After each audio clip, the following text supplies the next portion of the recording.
վարչապետ, քանի որ գիրքը այնուամենայնիվ չեք մոռացել, ես ձեզ այդ հարցը կտամ, որպեսզի դուք մեջբերում անեք, եւ սա նաեւ շատ լավ առիթ է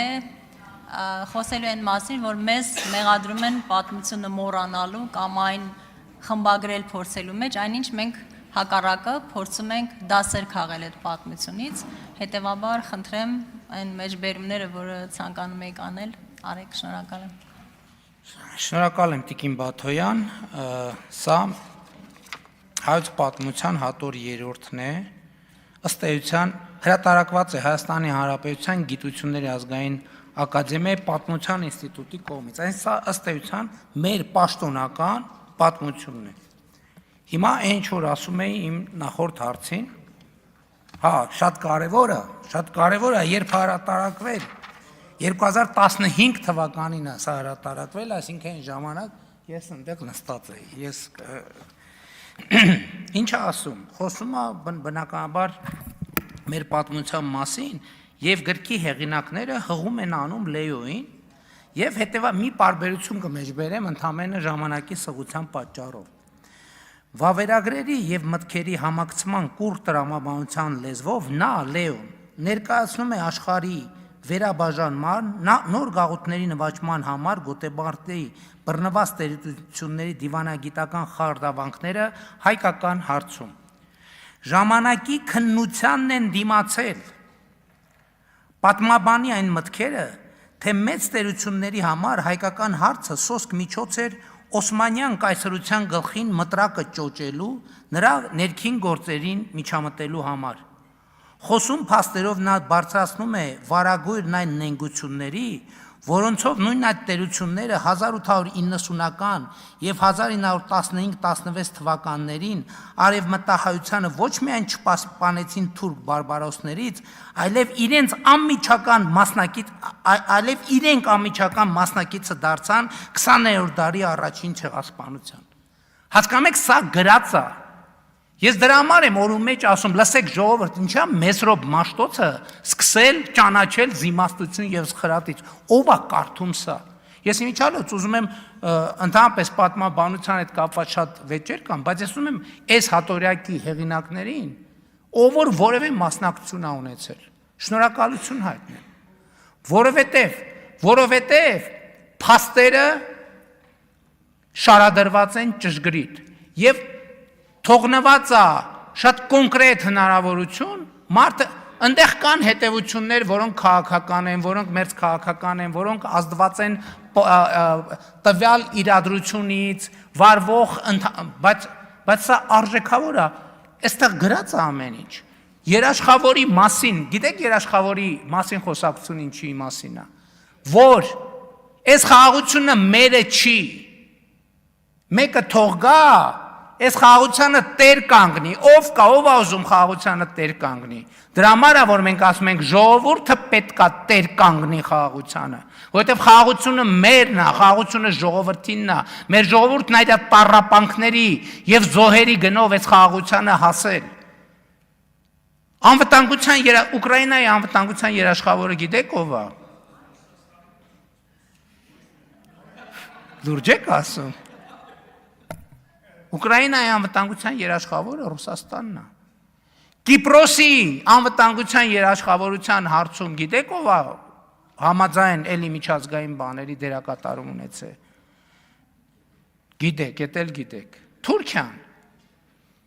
Ժողովուրդ ջան, մենք 2020 թվին ունեցել ենք, թե չենք ունեցել անվտանգության երաշխավոր։ Ունեցել ենք։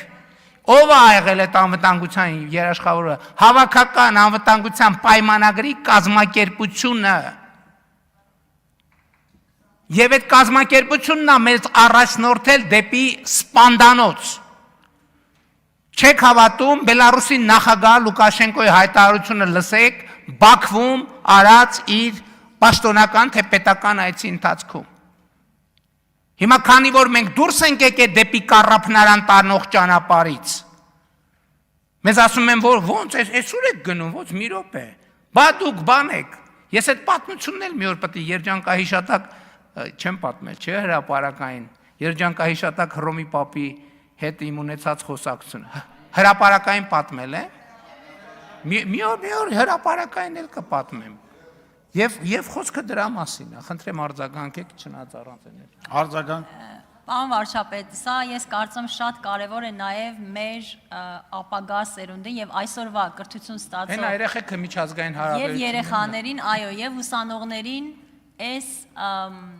քաղաքագիտական սկզբունքների մոտեցումների մասին Դուք եք միջազգայինը։